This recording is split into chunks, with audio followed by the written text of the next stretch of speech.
John D. Rockefeller is considered the wealthiest American at all time, at some point controlling 90% of the US oil. He wasn't born rich or at a fortunate time. He got his first job as an assistant bookkeeper at the age of 16 in Cleveland, Ohio, 2 years before one of the biggest financial panics started. However, unlike many others who lost their jobs and money, Rockefeller stayed calm, observed, and learned from the mistakes others. Later, Rockefeller said, "I shall never cease to be grateful for the 3.5 years of apprenticeship and the difficulties to overcome." Dealing with obstacles and learning how to overcome them allowed him to become the richest man in the US history.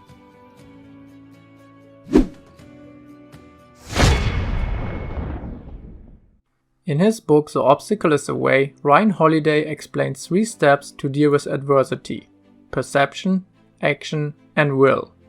Perception means to look at a crisis as an opportunity to grow, something psychologists call adversarial growth. The first step in changing your perception towards an obstacle is to break the big problem into smaller, manageable problems. Thereby it loses control over you, and from that moment on, you can focus exclusively on the things that you can control. Let's say you had to close your shop because of the coronavirus pandemic. This is certainly bad, and you cannot control that it happened, but you can control how you react and what you will do next. You could consider, for instance, that this is an opportunity to set up an attractive website for an online shop. Once the pandemic is over, you might have gained a completely new customer base and some valuable skills. Okay, now that you have changed your perception and you see the opportunity, it's time to take action. Demosthenes, the greatest orator of Athens, was once asked about the 3 most important traits of speech making, and he replied, action, action, action. Demosthenes wasn't a gifted speaker by nature. He was born sickly and frail, with a speech impediment. However, inspired by other great orators, he started to work on his obstacle. He would fill his mouth with pebbles and practice speaking, or rehearsed full speeches while running up steep inclines. He even locked himself away underground to be free of any distractions while working on his rhetoric. So remember, the most important trait to succeed in any profession, no matter how hard it may seem, is action.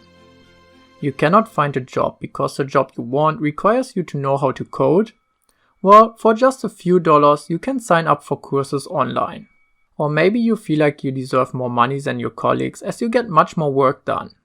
Write down your arguments, rehearse them, and approach your boss after you have considered every possible outcome. Okay, we can alter our perception and act on the things that we can control. But what about the things that are out of our control? This brings us to the last step of The Obstacle is the Way, the will. Ryan Holiday defines it as the cultivation of maintenance of an inner will that allows us to handle defeat and difficulty. It is about building an inner citadel of calm and gratitude that cannot be disturbed by any outside influences, no matter how bad things might seem. When Thomas Edison's factory was burning down in front of him, how do you think he reacted? Was he furious or did he cry? No, he told his son, "Go get your mother and all your friends. They will never see a fire like this again." It was outside of his control, so he made the best out of it. The night he lost almost $1 million, the equivalent of $23 million today. But he didn't give up or dwell in self-pity, but made the same year $10 million in revenue. Friedrich Nietzsche once called the formula for greatness in humans amor fati.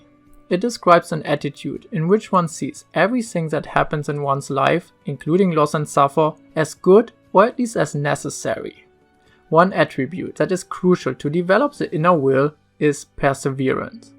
We Germans have a word for it, Sitzfleisch, staying power.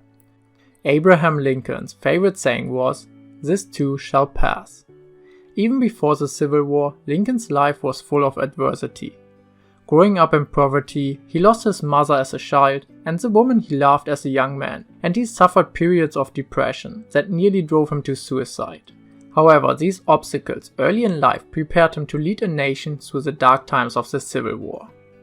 Life is not just one obstacle, but many, and building up an inner will help you to persevere.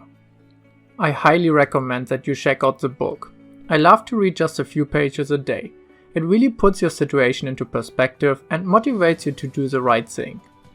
Here's another video that you might enjoy. Thank you for watching and see you next time.